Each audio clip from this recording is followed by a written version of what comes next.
Well, hello guys. Oke, kali ini gue akan bahas tentang diorama gue.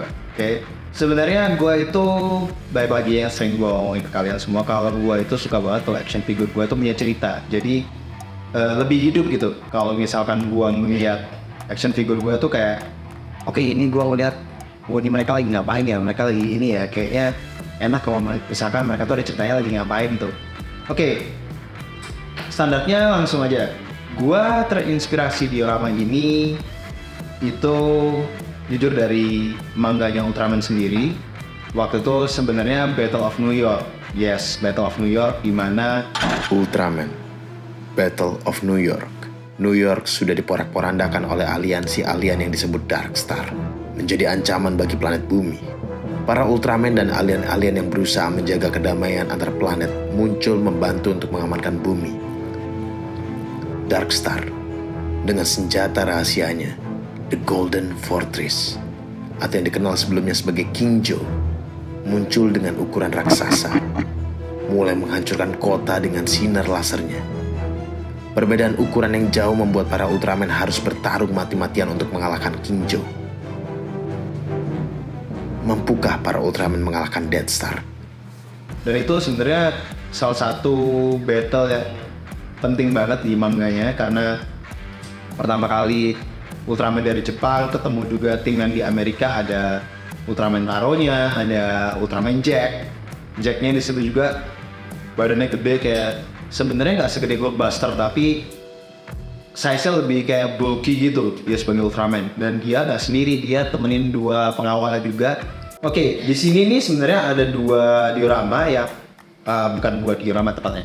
Ada dua model yang di knockdown, jadi nggak bisa diangkat nih, cuma dua aja nih yang bisa diangkat, tergantung gua mau taruh posenya gimana. Ini kalau yang ini nih ceritanya, ini bagian parts-partsnya dari King Joe yang udah hancur jatuh di sini, atau misalkan ini elemen dari pesawatnya Alien itu yang jatuh di sini nih ceritanya. Terus kalau ini jujur gua terinspirasi dari, gua itu suka banget sama, bukan Sentinel X-Men, ini Sentinelnya The Matrix yang robot gurita itu. Gue suka banget sama tentakel yang kayak tentakel tapi yang mesin gitu. Ini bisa diandaikan tentakel mesin gitu. Dan ini bisa juga dari inspirasi dari The Matrix juga. Ini bisa kita pindah-pindahin tergantung mau kayak gimana posenya.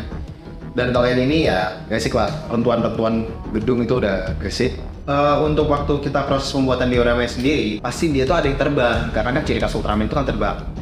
Salah satu yang kepikiran di kepala gue itu awalnya Bemular atau Ultraman sendiri.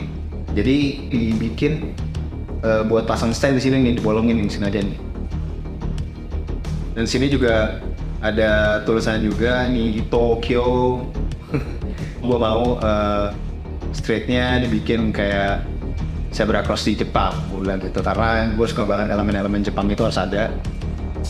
Thanks to Netflix yang bikin akhirnya Battle of New York dipindahin ke Battle of Shibuya.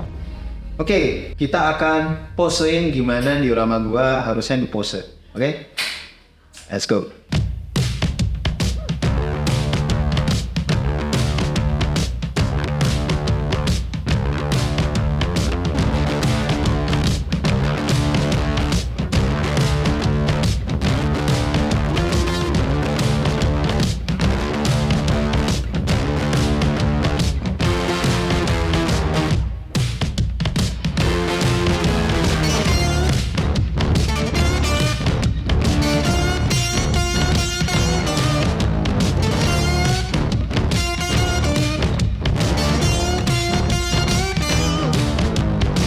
Oke, kita mulai dari peran utamanya. Peran utamanya kan Ultraman nih, Shinjiro. Dia tuh harusnya di sini. Terus dia tuh harusnya ngeluarin Spatium Ray. Berarti gue suka nih. Ini salah satu action figure yang gue suka. Waktu tuh harganya lumayan mahal waktu itu ya. Ini produk dari Sentinel. Dulu tuh harganya waktu gua pre-order awal-awal tuh 3,5, 4,5, 5 juta, gue lupa, karena itu barang susah. Jujur, gua nggak tahu apakah masih ada lagi di sini, dan gua sedih juga karena Sentinel nggak ngelanjutin bikin Ultraman lagi. Karena beberapa studio mereka malah bikin Ultraman-nya versi anime, sementara versi manganya juga keren gitu sebenarnya. Oke. Gue bikin dia keluarin Gaya dia ngeluarin Spatium Ray dia. Oke, lanjut lagi ke Ultra 7.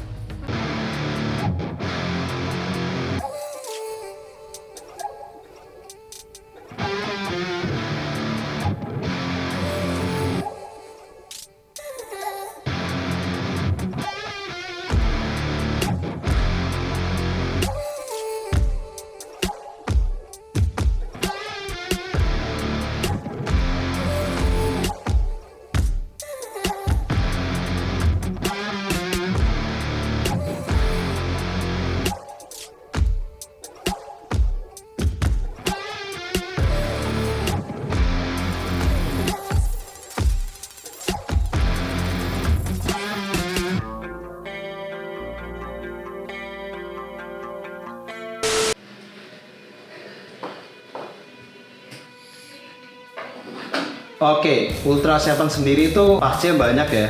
Apalagi yang Ultra 7 di sini tuh dia bentuknya kayak samurai. Jadi gua akan coba taruh dia di sini dulu. And then oke, pelan-pelan. Ini bisa kita taruh sini kan. Senjatanya di sini buat backup. Terus gue sih pinginnya kalau misalkan gue jujur ini agak ringkih banget, tapi salah satu yang gue suka dari produk Sentinel itu adalah artikulasi mereka, dan mereka diecast ya, artikulasinya tuh juga membantu mereka geraknya tuh luas banget. Sementara kalau 3-0 seharusnya 3-0 tuh juga bagus ya artikulasi, cuman agak seret banget ya, agak seret, gak se-fleksibel Sentinel bikin. Oke, ini gue bikin agak sini kali ya.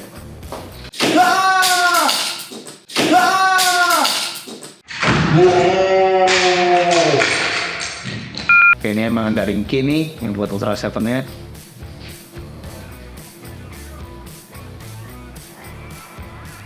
Untungnya ada sarung samurainya ya, jadi dia masih bisa. Terus ini gue taruh sini aja.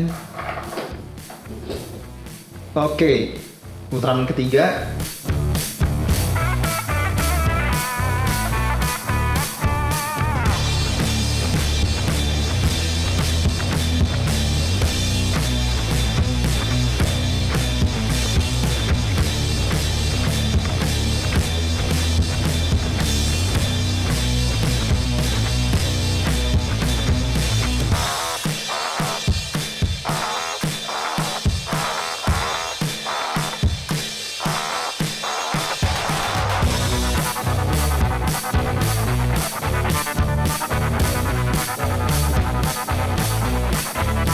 Baiklah, gue akan coba taruh Ultraman Ace-nya di sebelah sini. Inilah seninya kalau misalkan main di Rama, bro. Kita harus pinter-pinter nih. Oke, gua ini kepala gua, Ultraman-nya lagi ngelawan musuh di situ, Seven-nya lagi ngelawan musuh di situ. Sementara Ace-nya di sini nih. Ini agak-agak ringkih ya. Agak-agak berbahaya ya. Mungkin dia akan bisa bertahan, cuman kalau misalkan gua tinggal mungkin 2 hari bisa jatuh nih. There you go. Jadi ceritanya dia ngelawan musuh yang sini. Oke, berikutnya lagi.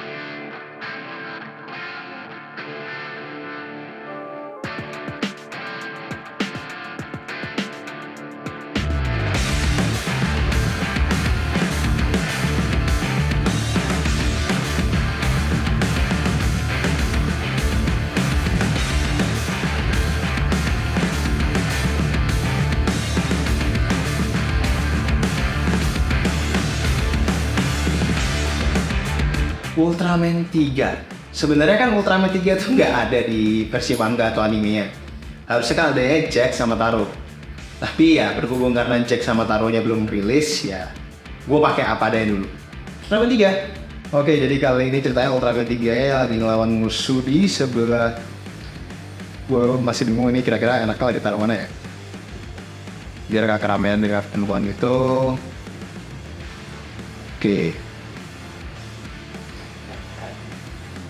Eh, ini posenya udah sangat keren sih sebenarnya. Cuman gitu lagi, mungkin karena gua belum banyak mainin artikulasinya, jadi masih agak seret banget.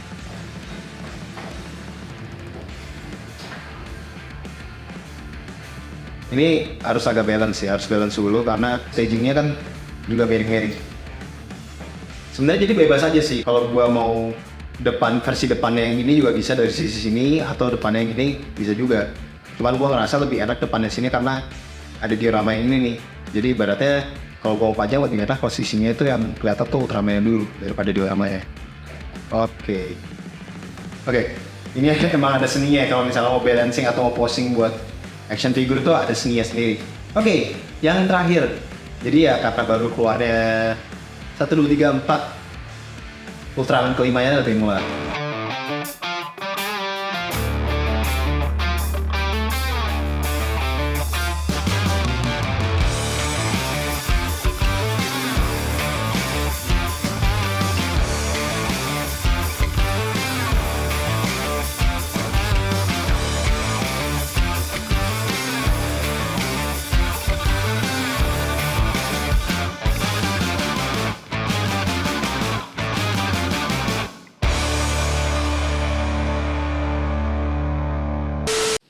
Jadi sebelum gua pasang demolarnya dulu, ini harus disetting dulu. Oke, berikutnya gua akan pasang dulu sebelum demolarnya gua taruh. Gua mau demolarnya itu agak terbang-terbang ya. Tepatnya emang terbang, demolar tuh nggak pernah napakin kakinya gitu. Karena dia sebenarnya adalah. Oke, langsung aja kita taruh di tengah. Cuma gua nggak mau taruh di pinggangnya, biar dia berasa lebih terbangnya lebih tinggi. Nah,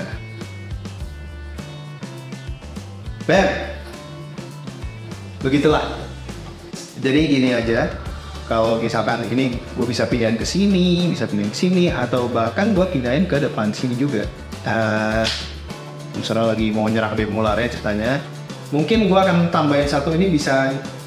Kalau nambah satu hero lagi sih masih bisa karena sisi sininya tuh sebelah kanan gue ini masih kosong. Mungkin ya versinya Ultraman manga juga sih. Itu mungkin gua akan taruh sini, tapi untuk jaga-jaga ya, untuk jaga-jaga. Oke, ini masih fresh, masih fresh banget. Gua sendiri juga ini termasuk salah satu item langka super rare karena susah banget ditemuinnya. Ini dibikin sama Trizero versi Ultraman Stealth version. Kenapa gua taruh sini? Karena si Shin Hayata Sebelum dia pakai suit Ultraman Zofi kalau di manganya, dia pakai suit prototype Ultraman yang warnanya dan bentuknya bisa lah mendekati suit Ultraman Stealth ini. Gue coba aja ceritanya. Ini adalah Ultraman Shin Hayata.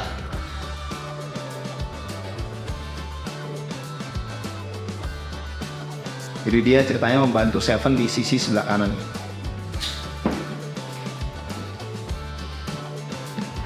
Jujur nih yang ini tuh udah limited banget ya.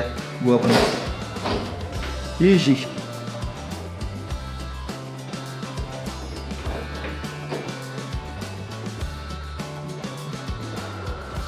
Nah, sekarang udah komplit banget nih. Oke, kalau yang ini jujur, ini barang udah susah banget. Kalau misalkan kalian cari di toko-toko online, harganya itu udah sekitar sampai 7 juta kali ya, 7 juta. Yes, 7 juta dan itu pun belum tentu barangnya ready. Karena ini dibuatnya terbatas dan stealth mode itu ada 3. Jadi ada stealth mode Ultraman, ada stealth mode Ace, ada stealth mode-nya Ultra Seven. Cuma karena ini mewakili prototipenya Hayata dan Shinjiro waktu awal-awal, jadi buat gua kayak ya pembalancing warna lah. Ada warna grey and red, ada warna purple, grey, red, ada ini blue, black, jet, grey. Gua oke lah, kayaknya lebih ke biru sama hitam ya ini ya. Sementara kalau ini lebih kayak matte gitu ya, lebih kayak Dove gitu ya ini. Kayaknya udah gitu aja. Dan buat teman-teman semua, kalau misalkan kalian punya imajinasi tentang mau bikin diorama apa untuk action figure apa, boleh tulis di komen dan ya kita cerita-cerita aja, cerita-cerita kira-kira enaknya kalau misalnya punya action figure dikasih imajinasi apa ya dioramanya ya. Karena itu bakal seru banget, itu bakal bikin imajinasi kalian lebih wow, lebih liar, lepaskan imajinasi kalian, liarkan imajinasi kalian, karena kalianlah pengontrol dari imajinasi kalian. Dan ibaratnya biarkan action figure kalian punya cerita dari kalian sendiri, karena mereka sebenarnya udah punya cerita, tapi biarkan kalian membentuk cerita dari action figure kalian. Saat action figure itu datang ke kalian, itu udah milik kalian. Oke guys, thank you for watching dan see ya.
And gue gak lupa juga untuk tetap bilang like, comment, subscribe, and share. Oke? See you guys. Thank you buat waktu kalian semua. Seperti biasa, kalian juga bisa share pendapat kalian tentang action figure ini. So, love you all, peace and signing out.